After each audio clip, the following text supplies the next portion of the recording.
This podcast may contain spoilers for anything that has aired on Disney Plus, as well as anything appearing in the comics that the show is drawn from, and ancillary materials such as trailers. We will also be theorizing based on those comics and trailers, so proceed with caution.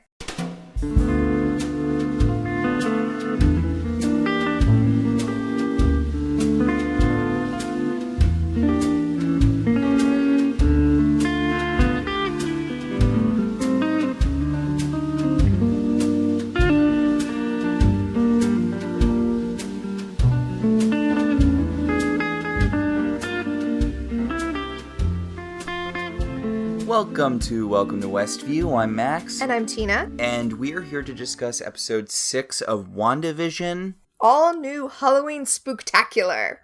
Alright, we're really getting into the thick of it now. Oh, I just had a thought. I mean, this is a special Halloween episode, but we're going to have a convergence probably on episode 8. Christmas episode? A Christmas episode, right? Yeah, I mean, it seems almost inevitable, right? Yeah. Wow. So, okay, let's talk about what time period we're in right now. Okay, see, we went into this episode assuming that since last episode was, granted, barely, but last episode was the 80s. Yes. Last episode was the very special episode. It was so clearly family ties. Yeah, it was so clearly family ties. So it only seemed natural that this episode would be the 90s, and we would focus on the ubiquitous 90s show Full House. Which did technically start in the 80s. Yes, or possibly Family Matters, or maybe some Step-by-Step in there, or possibly even some Fresh Prince of Bel-Air. You know, your classic, not Fresh Prince, but the others, your classic TGIF lineup. Was Fresh Prince not TGIF lineup? No, Fresh Prince was not TGIF lineup. I mean, it was a different network, right? Yeah, it wasn't ABC. But I mean, it was like a really standard family, 90s show. Yeah, it just wasn't ABC, so it wasn't part of the TGIF lineup. That's why, unlike Urkel, Will never showed up in The Full House. That is correct. God, that we watched so much Full House to prepare for this episode, as those of you who follow me on Twitter, on Friday, I think I got like 14 different messages like, so you watched a lot of Full House for nothing then. Right, because this episode skipped right over the 90s. This episode takes a lot from Malcolm in the Middle, a show which began in the year 2000. Which, granted, as we all know, decades don't end until about 4 years in, so the 90s didn't end until about 2004. I guess. Actually, I think the cutoff might be a lot. I think it's 2001. Yeah, I think the cutoff was a lot faster for the 2000s because of 9/11, because normally, like, the 80s went until the early 90s. But the 90s got cut short because of 9/11. Right, so. I mean, the 60s didn't start until 1965. The culture that we think of as taking place in the 60s, a lot of people mark that the start of that cultural shift as the Beatles' appearance on the Ed Sullivan Show. And the thing is, though, I have mentioned on this show before that I am an old. I was high school graduating class of 1999. By an old, you mean roughly the same age as Buffy the Vampire Slayer, aka an older millennial / young Gen X? A Zennial. The Oregon Trail generation. The Jordan Catalano generation. That's actually my favorite term for us. The Jordan Catalano generation. That is from My So-Called Life. Which you would know if you were an older millennial. No, yeah, so I'm right in that era. In fact, yes, I graduated from high school in 1999, same year as Buffy, so I'm exactly as old as Buffy Summers. But graduating in 1999 means that for me, the 2000s started in 2000. Like, there's a firm cutoff for me. At least, in my head. But Malcolm in the Middle was such a good choice for this episode. It really is. And it's funny, I really would have liked to see WandaVision do their version of Full House. Oh, yeah. But also... the music. Oh, my God. But WandaVision has become more serious. And I don't know if it has room to kind of be as... saccharine. Yeah, or as silly as it would need to be to mock the saccharine-ness. Yeah, by the way, when I say the music, I don't mean the music in Full House in general. You mean the musical cue that would come on and tell us that we were about to learn a very special lesson? Yeah, the music is sort of... You know how in Sex and the City, New York is the 5th character? Yes. The music is the whateverth character in Full House. Its arrival heralds the end of the episode, or the lesson that is to be learned. Now, I don't know if this is relevant. I don't know if this is something that they were thinking about when they made WandaVision, but Sam on our Facebook page brought this up, and it was too good to not mention. Mm-hmm. If we're looking at the timeline, the 90s would be when the twins' parents were killed in the missile strike. Would it be? I'm not sure what the timeline for the MCU is. I feel like it would have to be around the 90s, as with what their ages are, and what their ages are when their parents were killed. When did Age of Ultron happen? Because they were supposed to be teenagers during that, right? Mm-hmm. Or were they supposed to be in their 20s? Well, if we assume that Wanda is approximately Elizabeth Olsen's age, then her parents, she would have been the right age for her parents to have been killed right in the 90s, and we know that because we can mark her age by her older sisters on Full House. So if we go with that assumption and assume she's playing her own age, then the 90s is about the right time for her parents to have been killed, and it's probably not the reason why she skipped over that decade, but it's an interesting thing to put out there as maybe that's why she skipped over that decade. Should we just get into the episode? Should we sum up where we're at this point in the show? Or are we at the point where that's not as feasible a thing to do? Yeah, I don't think we can do that anymore. I think too much has happened. But we should talk about how the last episode ended. Now... With the appearance of the recast Pietro? Yes, Pietro Maximoff. I was going to say Quicksilver, but as was very conspicuously pointed out last episode... We never hear his name. We never hear Wanda called the Scarlet Witch. Yeah, so... They really, really want us to rewatch Age of Ultron.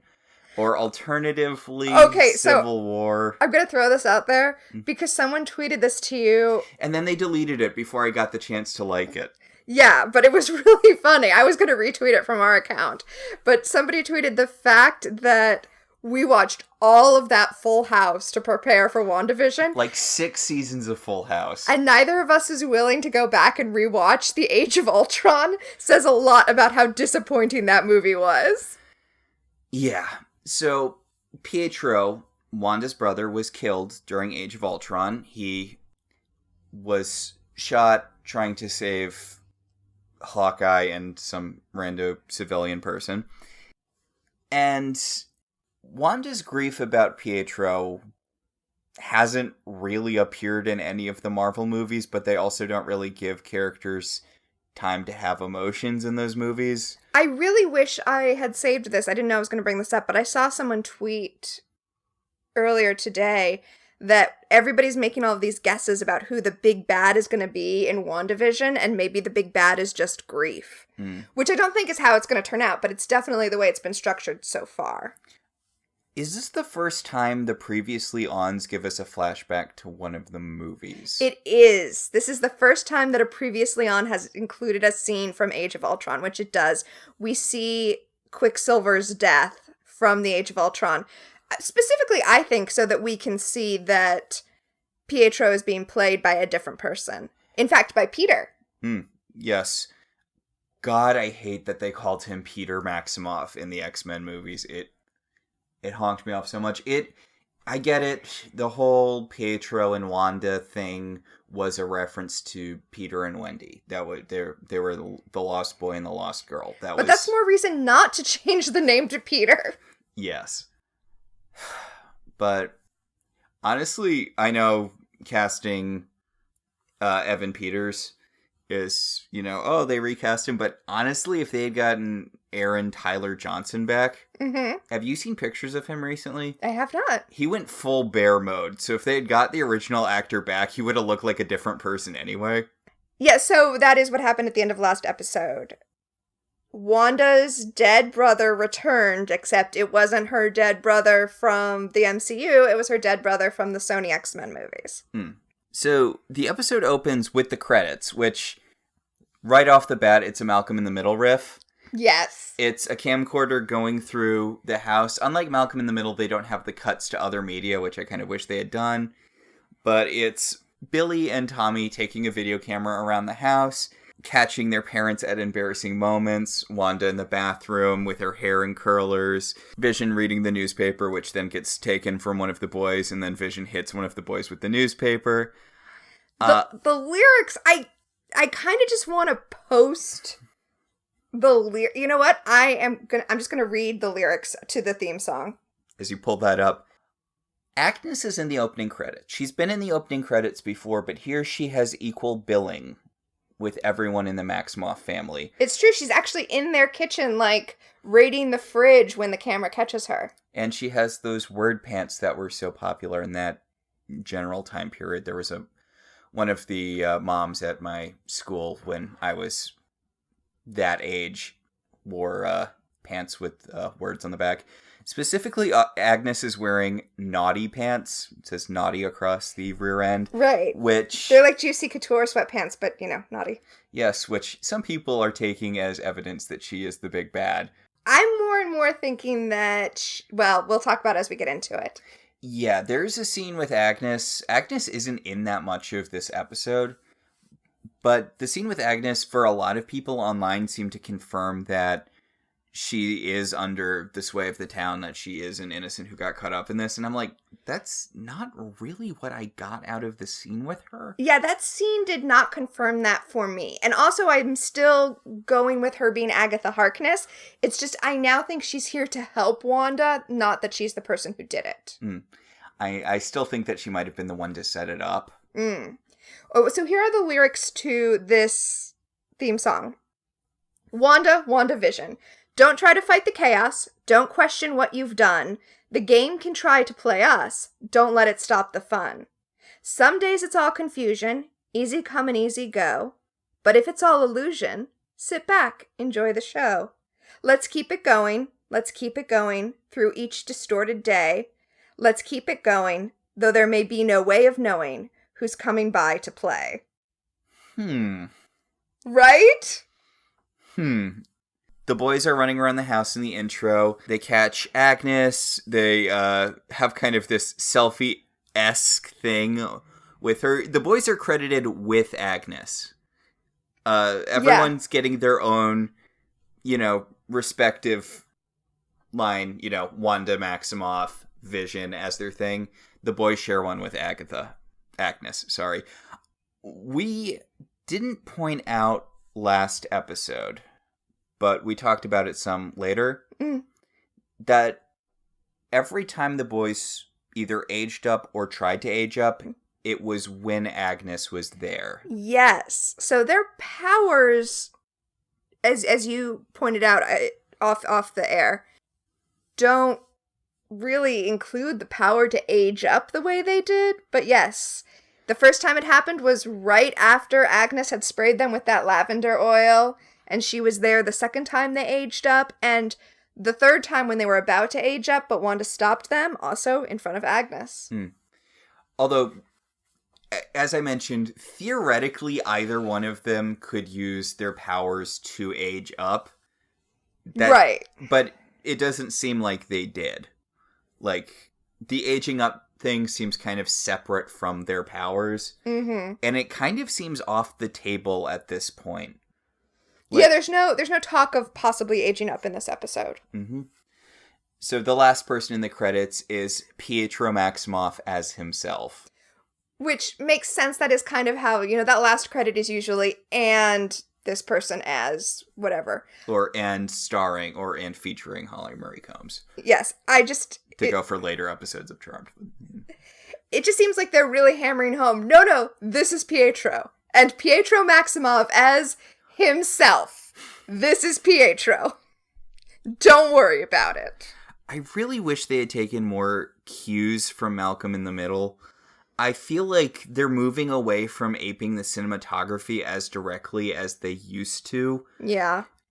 But the episode starts, and it got me right off the bat. The episode starts with Billy talking to camera. Yes. As he walks downstairs in a homemade version of his Wiccan costume. And I love it so much.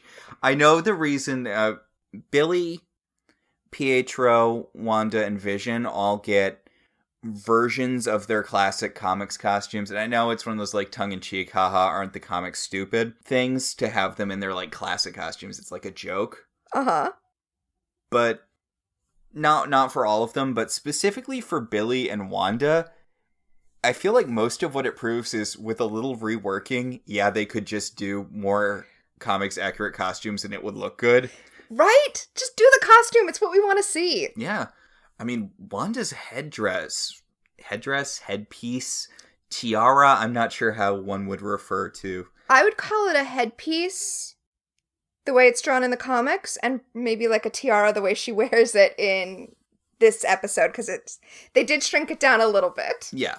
But, like, it looks really good, and her costume, it has a little... I mean, it looks a little homemade, and it's...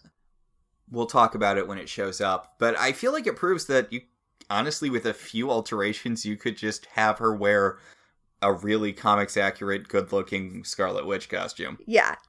Billy and Tommy are arguing about Pietro. They're like, he sleeps all day, he acts really weird. Is he a vampire? Tommy teases Billy that Billy's afraid of him because Billy thinks he's a vampire. And Pietro can hear them, and he starts roughhousing with them. And then Wanda comes down the stairs in her classic Scarlet Witch outfit, and it looks good. It's a little cheap, especially with the cape. But well, I mean, it looks like it's made out of that material, that cheap costume material, but it's okay. It still looks good. And she says that she is dressed as a Sokovian fortune teller. Okay, I know we had the big speech at the beginning of the first episode, but I feel like we do have to bring it up again here. Yeah. Because... Well, and we mentioned last episode that Elizabeth Olsen had used the slur for Romani people in an interview, specifically when talking about this costume. Yeah, she fought for this costume. She really wanted to have this costume, and unfortunately she used the very common slur for Romani people. And I said in our last episode that I hoped she could be called in, that maybe people could say something to her and she could not. And it was pointed out to me on our Twitter that she's been called in a few times and has not stopped, which is disappointing. Yeah. So we get a flashback. This is where I regret not rewatching Malcolm in the Middle for this, because I rewatched the whole thing when I first moved to Portland and had no job, and it was on Netflix. Mm-hmm. Like, I just went through it because it's a really, really solid show. Again, I haven't seen... Oh my god, that was like 7 years ago. It's been a while since I watched it, but it was really solid. Wanda tells the boys, after Billy asks her if she's Little Old Riding Hood. Oh. Which, jeez, Billy. Don't come for your mom like that. But she says that she's a Sokovian fortune teller, and she reminds Pietro when they went trick-or-treating as children, which I feel like this is an important flashback because it really feels like a recontextualization of something really, really worse. Because we do a flashback to young Wanda and young Pietro trick-or-treating, and, it's a funny thing. They're in Eastern Europe, and they get a fish from a scary Baltic lady. The background behind them looks like a war zone. Yeah, and there are no other houses in the background. So, like, they ring the doorbell on a house, but behind them, there's nothing. So they're not in a neighborhood. In this episode, we're going to see what is happening at the edge of Westview, where Wanda is not devoting her entire attention to making sure that people are going about their business. Mm-hmm. this feels like a prelude to that, because there's the one house with the one woman, but behind them there's nothing. Yeah, well, there's a barrel on fire. There's a barrel fire. And what looks like the wreck of a car. Yes. So... But no neighborhood. I want to take a minute just to talk mostly about Kid Pietro's costume in this flashback. His Nick Fury costume? Yes. Kid Pietro is dressed as Nick Fury, which, as you pointed out, this would theoretically take place in the 90s if they were children, which was before Nick Fury had his eye patch. Oh, was it? Because remember, Captain Marvel takes place in the 90s, and he has both of his eyes in that. Oh, before Nick Fury in the timeline of the MCU had because in the 616, in the comics universe... Yeah, he iconically is. The comics that came out in the 90s was the Nick Fury with an eye patch. Okay. Yeah, baby Pietro is dressed as Nick Fury. Baby Scarlet Witch, baby Wanda is dressed as a bug. Possibly a Black Widow? Oh. Maybe. I was thinking it was a mantis. Oh, yeah. But... basically all you can see of her costume is the antenna. But there's no real good reason for baby Pietro to be dressed as Nick Fury. He's not really a public figure. Well, I mean, is this supposed to be a Nick Fury costume? Or, because as I said, the only part of Wanda's costume that we see, the only part that really exists is the antenna. Maybe he was like a pirate, but the only part of his costume that he has is an eye patch. I feel like but yes. But obviously what they want us, the viewer, to think of Nick Fury. Also, he has silver hair. Like, as a kid. Yeah. Which, I mean... I know it's not, strictly speaking, connected to his powers, but the fact that Pietro always had white hair does feel like a powers thing. Yeah, I assumed he always had white hair, because his hair was metabolizing so fast that there was no color in it. Well, I mean, it's a thing. Like, Lorna Dane had green hair way before her powers manifested. Right. But... in the timeline of the MCU, Pietro and Wanda didn't get their powers until Hydra experimented on them. Right, because they're not mutants. Wait, but I'm bringing this up because, we said that this was Wanda describing this. This was Pietro describing it, and when we flash back to the present, Wanda says, that's not how I remember it. Huh. So, I mean, talk about reading too much into, like, a brief flit of whatever.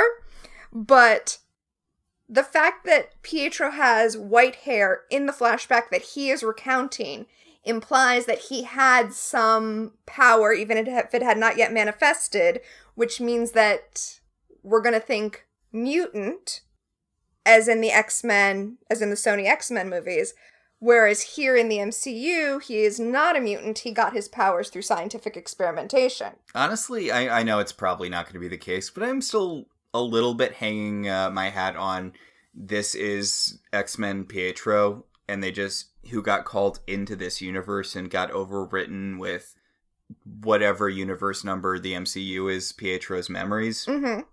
I think that's probably true. I think he probably has, like, both sets of memories in a weird overlapping way. Oh god, are we going to get into Once Upon a Time? It's weird how much this show makes me need to talk about Once Upon a Time. Which, also a Disney property.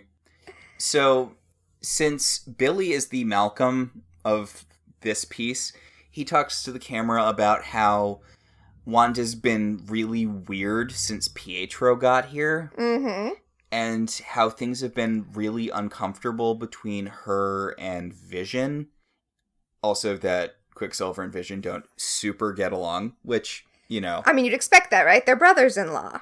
And Vision comes down in his comics classic costume, and Pietro makes fun of him. Well, they do an extended thing where Pietro tries to guess what this costume is, and Wanda reveals that this is a luchador costume. Okay. But Vision tells Wanda that he's going to go patrolling with the neighborhood watch, and Wanda's like, you're supposed to go trick-or-treating with me and the boys, and Vision's like, I'm not doing that. And there's a very tense thing where Vision is really clearly not under the town's sway or what have you. Mm-hmm. Wanda says, you're not supposed to... And then she trails off and corrects, you didn't tell me you had plans, because the first part of her sentence was, that's not what I wanted to happen, so why is that what's happening? And then obviously the second part of her sentence is what you would expect from a normal conversation. Why didn't you tell me this? Why don't you want to go out with the boys on their first Halloween, which she says this is, so we're keeping with the timeline where they aged themselves up. And Billy talks a little to the camera about how they're not fighting exactly, but things are uncomfortable. And Pietro kind of steps into cover for the Vision. He's like, look, I can handle this. He can go do whatever with his buddies, and I can take the boys out. We'll have fun. It's not a big deal. Yes, Pietro says he will be their father figure. Yeah.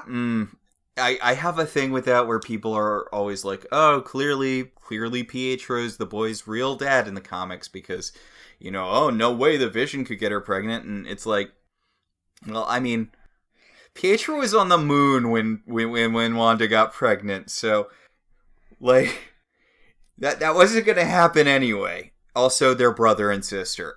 It's not that weird that Tommy looks like his uncle. Right? That's how genetics work. That's how being related to someone works.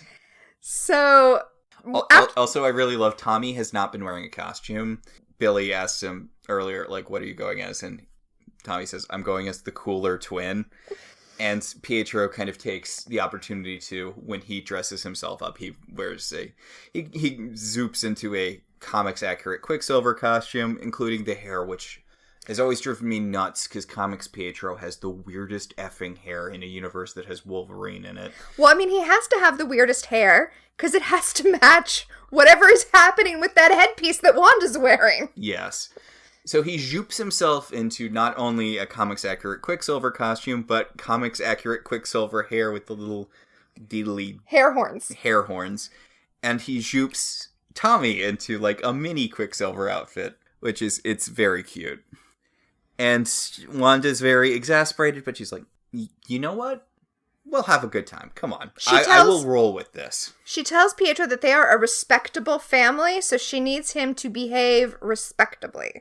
Or she will magic him into a pickled herring. Yes. Which is a callback to the trick-or-treating. Yeah. Also, okay, I am going full Pepe de Silvia here. Okay. Is Pietro himself a red herring? Just... Honestly, I really think that the old woman in the flashback, I feel like that's going to end up being, like, Wanda's first encounter with Agatha Harkness or something. Again, part of the fun of this is that we can read into stuff, even if it's not going to be there, so I'm just throwing my theories to the wind here. I feel like that might get brought back as her having the first encounter with... Agatha Harkness? Or someone. Okay. I'm the one who just threw out the red herring thing, and I'm gonna say that is too much. I don't think that old woman's gonna come back. But we'll see. This is just both of us laying our bets down. We'll see what happens. Yeah. Not even laying our bets down. I think we're just throwing pasta to the wall and seeing what sticks. Which yes. I don't think people do anymore. No, people don't throw pasta at walls anymore. Yeah. But the point is, like, we're just throwing as many theories out there as possible. And then if some of them are right, we get to be smug and act, like, oh, yeah, we're on that. Like, we're Nate Silver over here. Oof. So, outside of the Hex, I feel like this is probably why we're getting less of the format of... a sitcom? Yeah, why we're not really getting, like, the camera work and stuff is because the real world is intruding too much onto the fantasy world. Yeah, I mean, it makes sense if we're watching the show and we're seeing Wanda's control, if she ever had control, if she was actually in control. Wanda's control is degrading, so it makes sense that we're getting less of the sitcom, that, like you said, we're not being as faithful with camera angles and things like that. So, back at the... sword encampment. Yes. Monica is still kind of yelling at director Whitebread about how, hey, You ever thought that, like, shooting a missile at Wanda's children and then trying to shoot her with guns, you ever think that maybe that's not the best way to convince her to undo whatever she's done here? And he's like, hey, Monica, hey, shut up. More than that, he accuses her of sympathizing with superpowered individuals. So, yeah. honestly, it would make sense if he missed it, because it seems weird that everyone has as much knowledge of the events as they do, but did he miss the part where superpowered people stopped Thanos from murdering everyone on Earth? That seemed like it was kind of a big deal at the time. And it seems like at least some people are familiar with what went down there, seeing as Jimmy Woo was able to get into an argument. I'm sorry, James Woo. He's not called Jimmy Woo in the MCU at all, is he? I don't think so, but...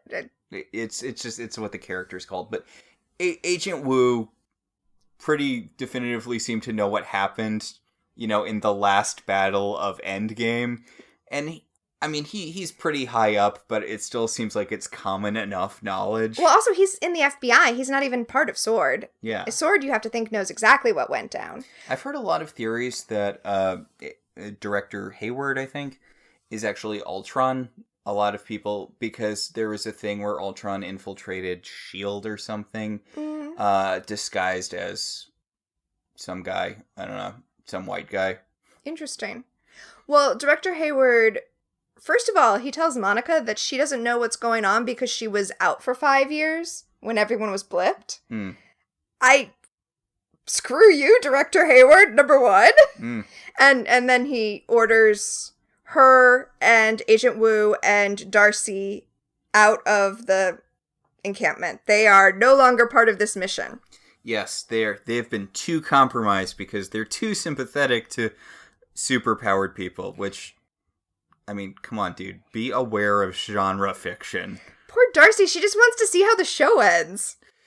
But as they're being escorted off property, Monica and James just beat the crap out of the SWORD agents, and Darcy's kind of just standing there, like, bobbing and weaving in the corner, and she's like, I would have helped if you had let me know and that was the plan. She does a super cute thing where she, like, looks for an opening to throw a punch and be helpful, but she's not combat trained, so she's got nothing. So they just kind of throw the unconscious bodies of the people into a truck, and then throw on ponchos, and are like, okay, well, we're gonna keep infiltrating stuff as long as we're here. Yep. Back in Westview, it is daytime. It is daytime, unlike outside where it is night. Yes. And, sure are a lot of children out and about. Yes, last week Vision was disturbed by the fact that there are no children in the neighborhood, and now here they all are, out trick-or-treating. So, the boys run off into the crowd, and Wanda starts not subtly at all probing Pietro for information about their childhoods. And he's like, look, I get it. You're testing me. I seem different from the Pietro you knew. I look different. I seem different, but I am me. I remember everything. And she's like, everything? She asks him how this happened, and he says, implying that she's the one who did it. I don't question it. If I found Shangri-La, I would just relax and enjoy it too. I feel, okay, so here's a word that gets used too much, but I'm gonna go ahead and use it. Go for it. I feel like he's gaslighting her. I feel like whoever he is, he knows that she is not in control completely of this neighborhood, and he's talking to her as though she is to make her feel off-center, off-kilter. Assuming that he does know more, which it seems like he does. Found, not made. Found Shangri-La. Oh, yes. Good point. So, Wanda runs into, the kids and Quicksilver run around stealing other children's candy. Wanda runs into Herb, who is in a Frankenstein costume, doing his neighborhood watch deal. And there's this thing where he's hearing over his radio about all of the chaos that is happening. As it's happening around them. before it's happening around him. So he gets the report of all of the jack-o'-lanterns being smashed, and then we see Tommy and Pietro and Billy running through and smashing the jack-o'-lanterns. He gets the report of the candy being stolen as it's happening. He gets the report of everybody getting sprayed down with silly string. Then we see everybody getting sprayed with silly string.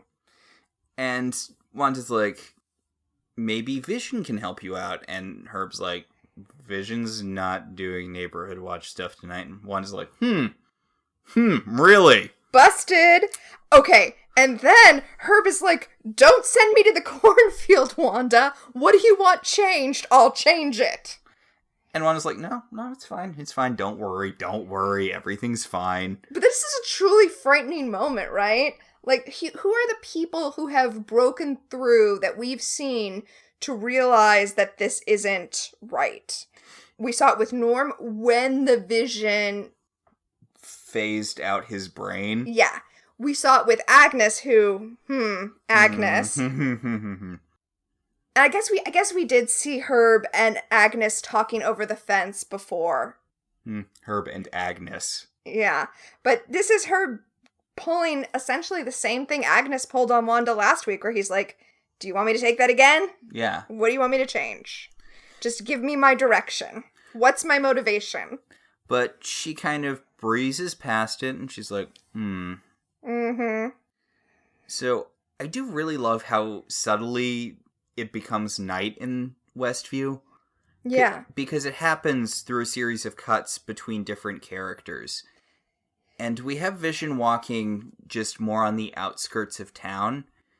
And he hits a part where I guess they're far enough away from Wanda or whatever's going on, where there's just a woman who's trying to hang up part of a ghost, but there's nothing there. She's trapped in this one motion.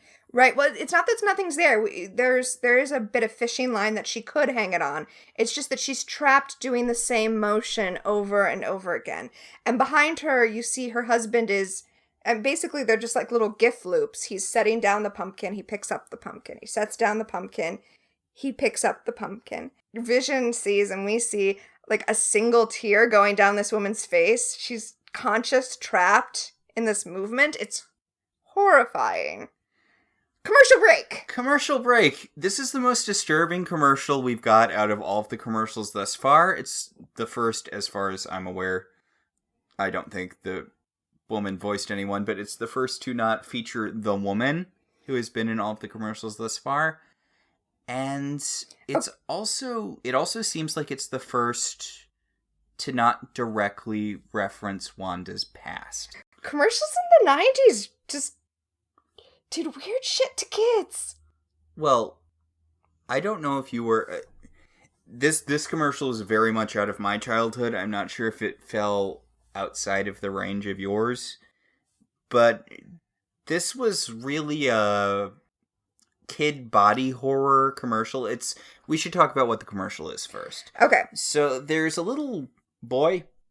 Yeah. There's a little boy on a desert island. It's one of those, setups where it's a very small island. There's a palm tree. This is all claymation, by the way. It's all claymation. He's stuck on an island, and he's talking about how hungry he is. And then an extreme shark with sunglasses surfs out of the water. And he talks about how he used to be pathetic like the kid, but then Yo Magic came. He snacked on Yo Magic. He snacked on Yo Magic. He tosses the kid a little container of Yo Magic, a little yogurt container. The kid tries to open the yogurt container, but can't. We see the sun go around and around. Time passes. The kid goes from a kid to he starves to death. And we see him turn into a skeleton and fade away. Because he couldn't get the yogurt open. And then the tagline is Yo Magic, the snack for survivors. This is where I think the previous flashback with Wanda and Pietro to the woman might come into play. Okay, so I didn't bring it up before, but now that you say that, I'm thinking when they rang the doorbell, the house we see, there is an atomic symbol on the house as though everything around them has been irradiated. Yeah. So I think that Wanda's powers, because their backstory in the MCU is that they were living in the made up country, Slovakia, Sokovia, and there was some sort of war that was aided and abetted by Tony Stark because he's a warmonger. He's a warmonger, and their building got bombed. Everyone in the building died except them. Mm-hmm. They were stuck under the rubble, facing basically an unexploded bomb, one of the missiles that did not explode that had Stark's name on it. It's one of the reasons that they were, recruited by Ultron to get Tony Stark. Mm-hmm. Or Hydra to get Tony Stark. I think this is where Wanda's powers might have come into play the first time. I feel like that might be hinting that Wanda's powers predate whatever Infinity Gem allegedly gave them their powers in the MCU. I think this is beginning to be them retconning the source of their powers. Interesting. Or at least Wanda's. I'm thinking that the shark might represent a deal that Wanda made that she now doesn't remember. Involving her magic and bringing back the dead. And I think that also implies that perhaps whatever it is that she made the deal with feeds off of her magic and is thus creating scenarios to make her use it more and more, like last week when the dog died and Agnes was encouraging her to bring it back to life. I don't know if Agnes was encouraging her. She asked her if that was something she was capable of doing. I think that this whole thing is going to be about Wanda unlocking her magical powers, and if she doesn't, she'll die.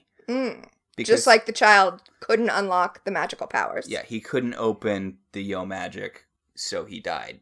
I feel like that might be the subtext of that commercial being, if Wanda doesn't learn to get whatever magic she's invoked under control, it will kill her.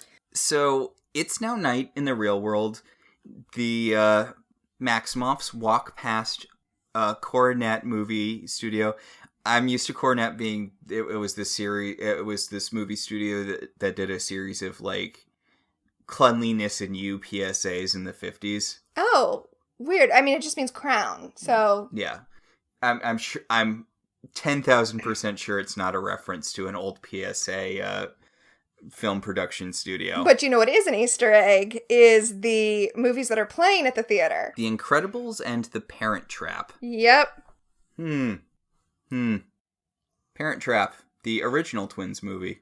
Yes. Wanda's still kind of interrogating Pietro about what he's doing here, and he tells her he's just playing the part. He's just the layabout brother-in-law who shows up to town and causes trouble. He's a lot less under the sway of whatever's going on than basically anyone else has been up to this point.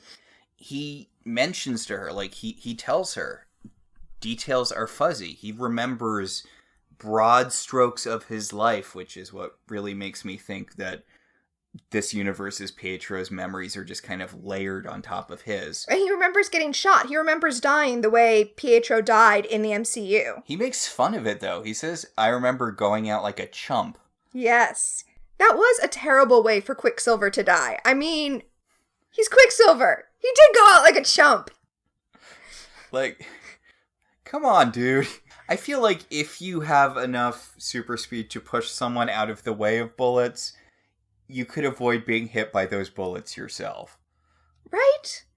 Wanda asks Pietro what happened to his accent, and he shoots back, what happened to yours? Which I love because it works both in what is specifically happening here, where Wanda has control of this town and what is happening, but it also works on the kind of respectability politics of trying to fit into suburbia. Hey, look, we're back at Bewitched.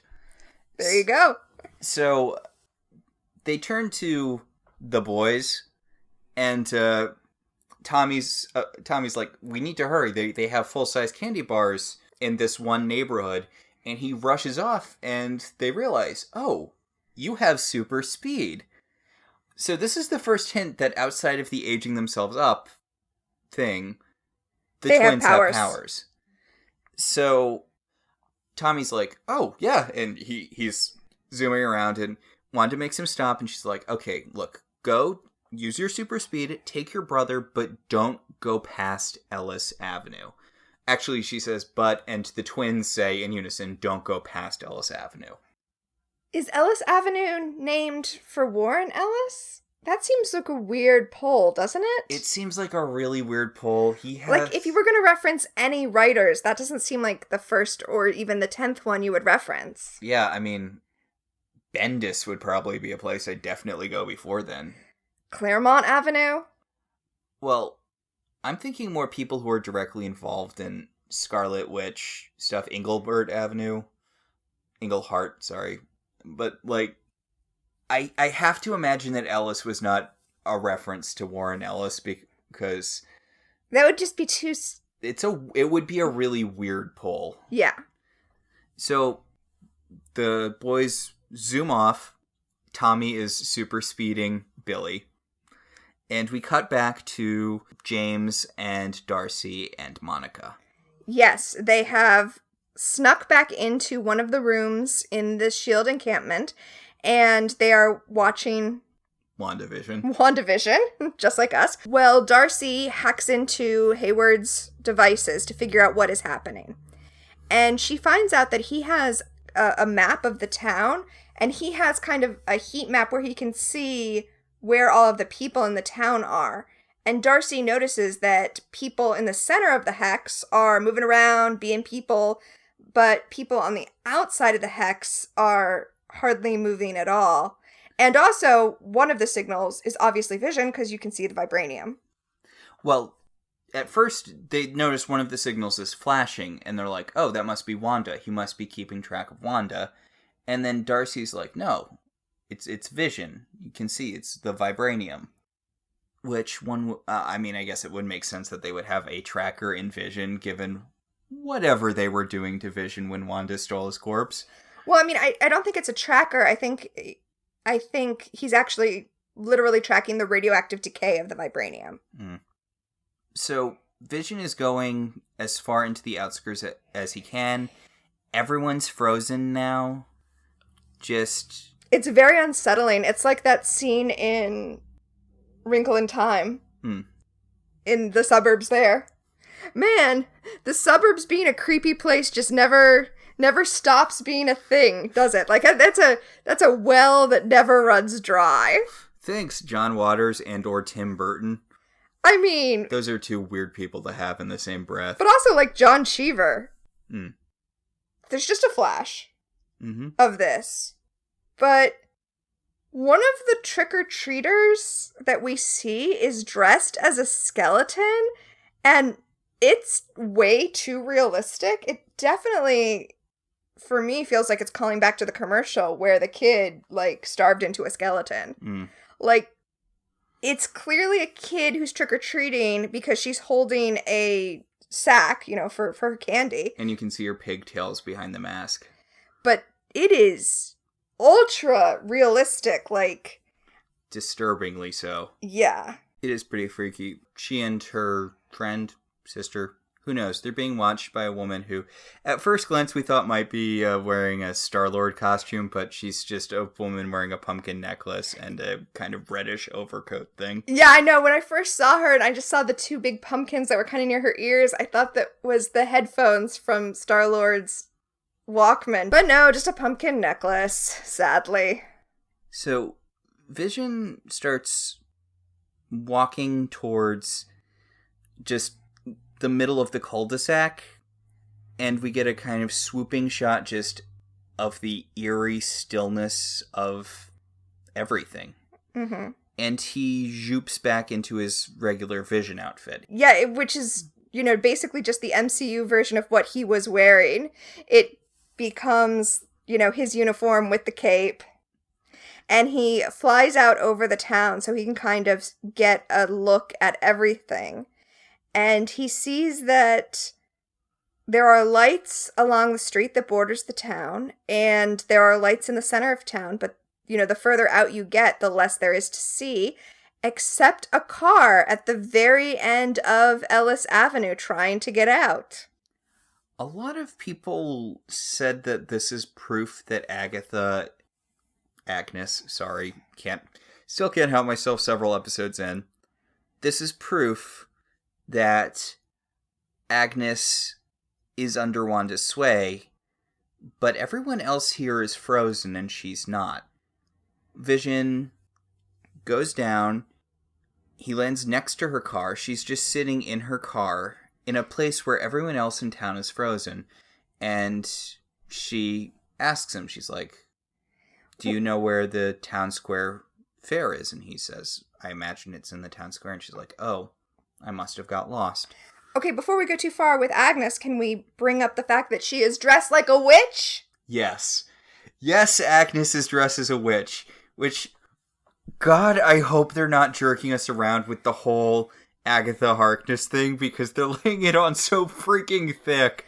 Yeah, but I think that this is the fake out here, not the Agatha Harkness thing. I think this is the fake out where she acts confused and disoriented, and Vision does the thing where he tries to bring back her repressed personality. And she looks at the Vision and she says, oh, you're an Avenger, you're the Vision. You've come here to save us. And he asks, what are the Avengers? And she's like, oh, fuck. And she's like, what? Don't you know? She also says, and this is the part that was in the preview, am I dead? And when he says, why would you be dead? She tells him, you're dead. You died. A lot of people, I know I've said this so many times, a lot of people kind of pick this as proof that she's, under Wanda's sway. But it really feels like she isn't here. Like, her reaction... It's a little over the top. It feels like it's meant to wind Vision up more than anything else. And while Norm was very ambiguous with the, she's doing this to us, it's her grief, Agnes specifically says that Wanda won't let them leave. She also says, all is lost. Because we are, in fact, at the all is lost moment. And then she starts cackling. Let's be clear here. She's laughing, but it's cackling. She is cackling like a witch. And then Vision reaches into her head and... VoIPs, Yeah, resuppresses her memories. And she kind of smiles at him and she's like, well, gotta get going, neighbor. And she, turns around and heads back to town square. And she wishes him a happy Halloweeny. And then we, see the street that she was stopped on and it's, Ellis. But she got really far out. She was not frozen like everyone else. Mm-hmm. And... honestly, it feels like she was just prodding Vision to leave more than anything else with that. I think so, and it works because he immediately crosses the street and tries to walk out of the town. This is one of the very few other things we saw in the preview. I thought it was Wanda, because we saw Wanda walk out of the wall of static last episode. Mm-hmm. But I actually think the figure trying to get through the static in the mid-season preview was Vision here. Yeah. Okay, so Monica has her way to get back into the Hex. Mm-hmm. Back at Sword headquarters. She knows a physicist or something. She knows someone which has got Twitter a-buzzing thinking it's Reed Richards, which, God, I don't think it's going to be Reed Richards. Come on. Okay, so 2 different properties have been announced by Disney Plus that might be about to be tied in. One is Fantastic Four. The other is Ironheart. So, I don't know if the person... it's probably not Riri Williams because she is a child, so that's probably not Monica's connection, unless they age her up. Yeah, it would be kind of weird to have Monica in touch with, like, an 18-year-old physicist. Unless they age her up. Yes. So between the two of them, I hope it's Ironheart. It might be Reed Richards. It could be, it could be Blue Marvel, or it could be a character who's not significant at all. I don't know. It was kind of landed with that significant sound. But we would be remiss as podcasters if we didn't bring it up. Yeah, like when a Batman movie mentions his friend in Metropolis. Yeah. Like, it might be someone. Could be someone. Who knows? So, Darcy tells Monica that she shouldn't go back into the Hex because her cells appear to be being rewritten as she goes back and forth across the field. I was really hoping that she had her powers before this, but this is leaning pretty heavily on... That's what gives her powers. Yeah, which, I don't love it, but fine, whatever. This version of Monica's great, so... All versions of Monica are great. Monica's awesome. Yeah. Monica and James are going to go back into the Hex, but Darcy's going to stay out here and keep hacking because there's one more thing on the computer that she wants to see. One more firewall she hasn't gotten past, which isn't how firewalls work, but that's okay, whatever. It's fine. It's TV hacking. I think this is probably why people think it's going to be Ultron. I guess that makes sense. I mean, not even that he is directly Ultron. It could be he's working for Ultron. Or it could be something else. It could be something completely unrelated. But I wouldn't be super surprised if Ultron came back here. Yeah. Although, they probably need to get a different voice. Although, how expensive do you think it is to get James Spader these days? Ooh, probably not too much, honestly. Yeah. So, back in Westview...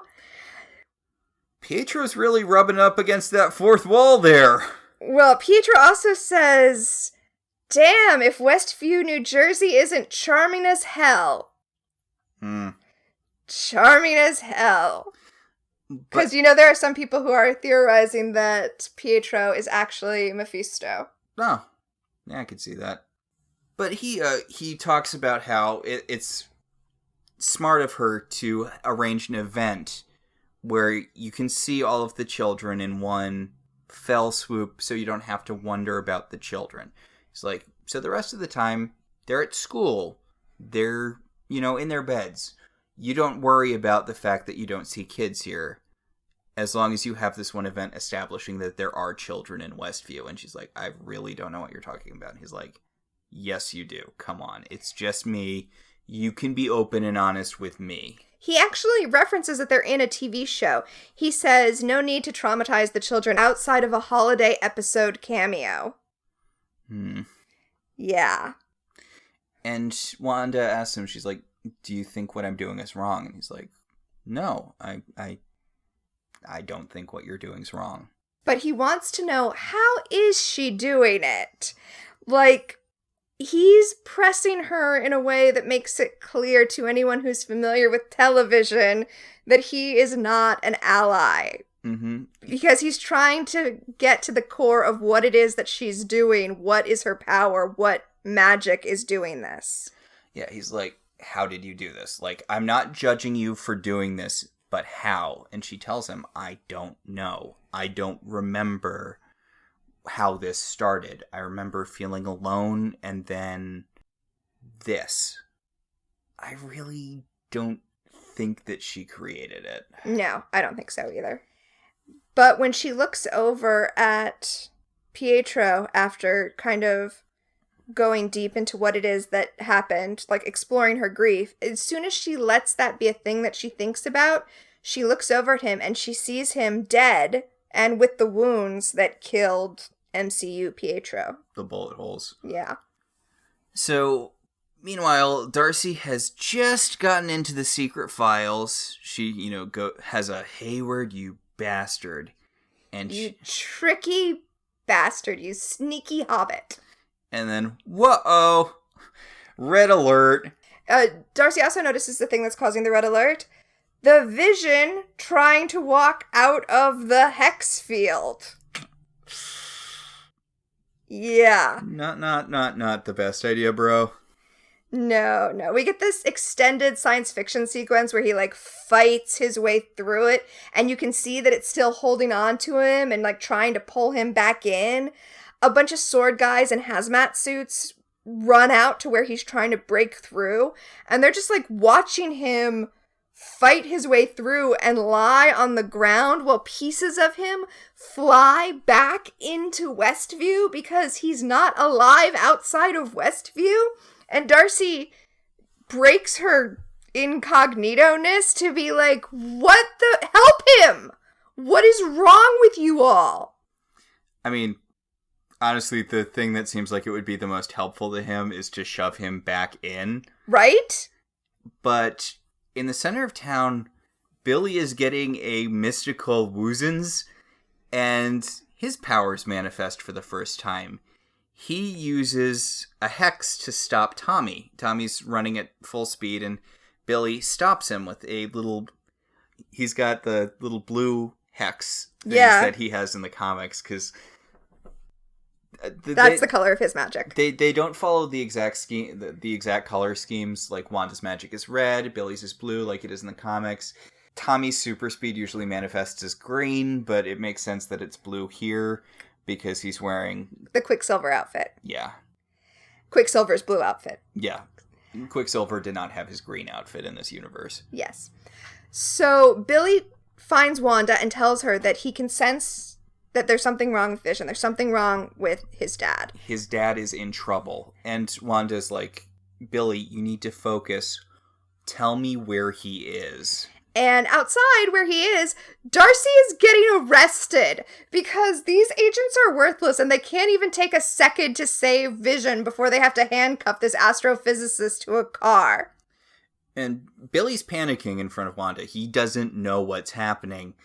And Pietro tries to make jokes because he's in a sitcom, and Wanda just freaking hexes him into some scenery, into some Halloween decorations. She's like, no, not right now. Well, he tells her to chill because it's not like her dead husband can die twice. And she hexes him into some foam graves. And good for her.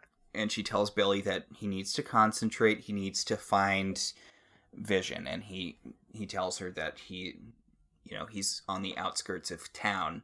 And Wanda freezes everything. She opens up 2 new hex bolts. And starts expanding the borders of Westview. Yeah.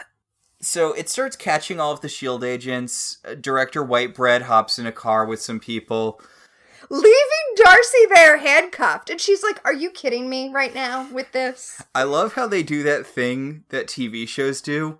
Where she's like, oh, except, normally it would cut her off before the swear, but here she actually gets time to finish it, and she's like, fudge.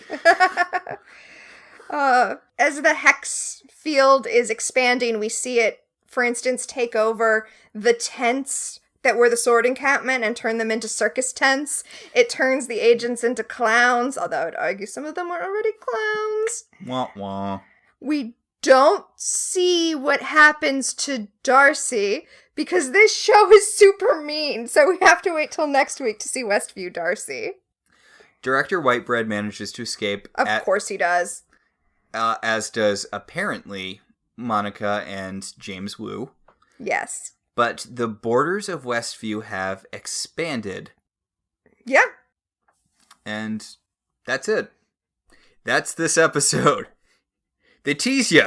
They make it seem like there's 10 more minutes left in the episode, but there's not. There's just a really long credit scene.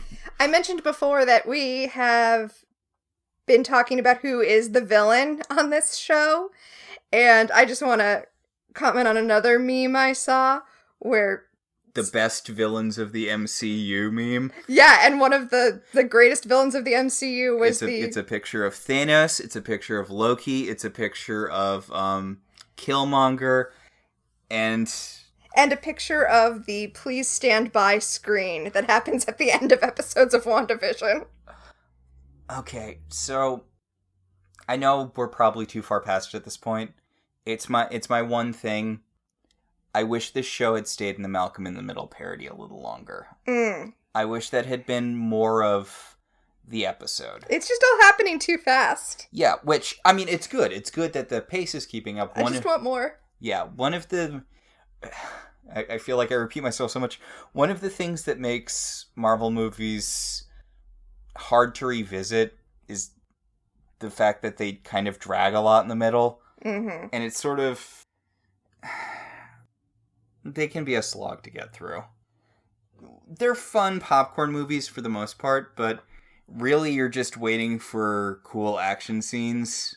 Yeah. And a lot of it is trying to wait through boring action scenes to get to cool action scenes. Oh, yeah. I mean, you're the one who always says it, and once you said it, I couldn't unsee it. Every one of these MCU movies could use one fewer giant action set piece. Yeah. Just be a little bit tighter. It's my general rule of thumb for all action movies. Like, every action movie would flow better if you cut at least one set piece, but that's just me, I know. Yeah, Disney's gonna listen to me. Disney needs my help to make buckets of money off Marvel. So, speaking of Marvel, let's jump into our Easter eggs. Do you have any comics Easter eggs to bring up? Other that we haven't talked about? We've talked about quite a few. I mean, honestly, it's only the really obvious ones here, which were all of the comics-accurate costumes, which I really, really liked Billy and Wanda's. Again, yeah, I did too. You put a little more money into the cloak, you get maybe a better body piece for the suit, and Wanda's outfit would have looked freaking amazing. I honest to God, hope they keep the headpiece? Because it was a good-looking headpiece. It looked really good. Like, the rest of the costume, obviously, it looked cheap. It was supposed to. But that headpiece looked good. And let me say, as somebody who has cosplayed Scarlet Witch, that headpiece is deceptively hard to make. Yeah. I also really liked Billy's kind of homemade Wiccan costume. It's weird that the other costumes kind of got explanations as to what they were, but Billy's kind of didn't. Yes. Oh, I didn't notice until the second time watching it through, but the kind of black turtleneck that he's wearing underneath has... stars. Has little sparkles in it. Yeah. I didn't notice the sparkles the first time through. Like, it's a reference to his Young Avengers Volume 2 costume. Mm-hmm. So, we mentioned that we're kind of moving away from really getting in-depth into the sitcoms. Yeah, which is sad, but... But, weirdly, I feel like I'm reaching to our other podcast, our Charmed podcast, where we do time freeze and we talk about what dates this episode. Mm-hmm. And I just want to say that Pietro's wearing a hemp choker. But also, I do have a couple of television things. Is one of them the commercial? Because I do kind of regret not talking about... I think I might have touched on it briefly, but not talking about more of the body horror in children's commercials that felt like it was invoking. No, it's not the commercial, but do you want to talk about that? Okay, I don't know if you missed this, but were you watching that sort of TV when Gushers commercials were big? Okay, I was going to show you a Gushers commercial too. I showed you 2 Go-Gurt commercials, and I was going to show you a Gushers one as well. Okay, keep in mind, those are all commercials I saw as a kid. Those were commercials that were on when I was watching Nickelodeon or whatever. So, yeah, it has a real creepy vibe from that era of children's TV. Our product is good, but will do horrifying things to you. Our product is good, but it will turn you into a flat Stanley, or... I mean... or... Honeycombs had that too. Honeycomb cereal will turn you into a raving monster that will destroy your house. Yeah, Gushers will make your head turn into a piece of fruit. Yeah, I never super got those. It just why the appeal? What's the appeal of that commercial? I'm sorry, I interrupted you though. You had I do have a couple of TV Easter eggs, just little things. Mm-hmm. The first is when Wanda is excited about Vision's costume, which they say is a luchador costume. Yeah. And he responds, chili con carne. Because we did watch so many hours of Full House, and there's this joke that reoccurs multiple times where... This weirdly... at least racist adjacent running joke. Where someone will speak Spanish and one of the Full House residents will reply with Pollo Loco. Usually Danny. Which is the name of a chicken chain in California. What the hell, Full House? It's not funny. It's not anything. What are you doing? The other thing, though, was when we saw all the children in their costumes, it's a thing in TV that I think we're getting away from, especially we just watched a Halloween episode of Modern Family that definitely doesn't do this, but TV in the 90s and the 2000s definitely did this, where all of the Halloween costumes are just generic things. Like, this person is just dressed like a witch, or a butterfly, or a bag of popcorn, when in reality, all these kids would be wearing pop culture costumes, but you can't do that. Yeah. Because you have to clear the rights. Although they're Disney, so you'd think. Well, but that era of TV. That era of TV, yeah. So, those are my TV Easter eggs. Now, when you're an adult now, you can get away with not doing pop culture costumes because you're usually a sexy something or you're a weird visual pun. I don't know. Do people do weird visual puns in real life, or is that just on TV? I don't know. I feel... God.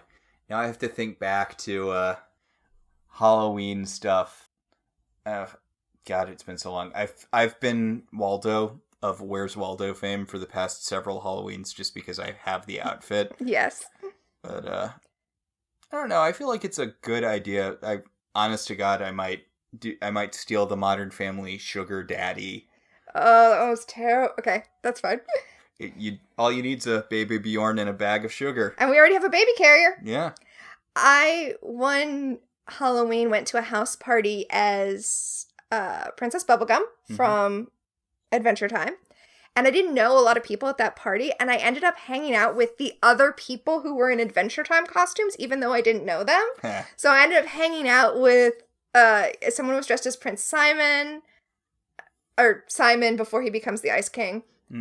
Someone was dressed as and someone had done a costume. This is the closest thing I can think of to a pun costume, but they had done a take on Lumpy Space Princess where she was Pumpkin Spice Princess. So it was like a pumpkin spice version of Lumpy Space Princess. That works, yeah. Yeah. All right, I think we may have reached the end. I think we have said everything we have to say about this episode of WandaVision.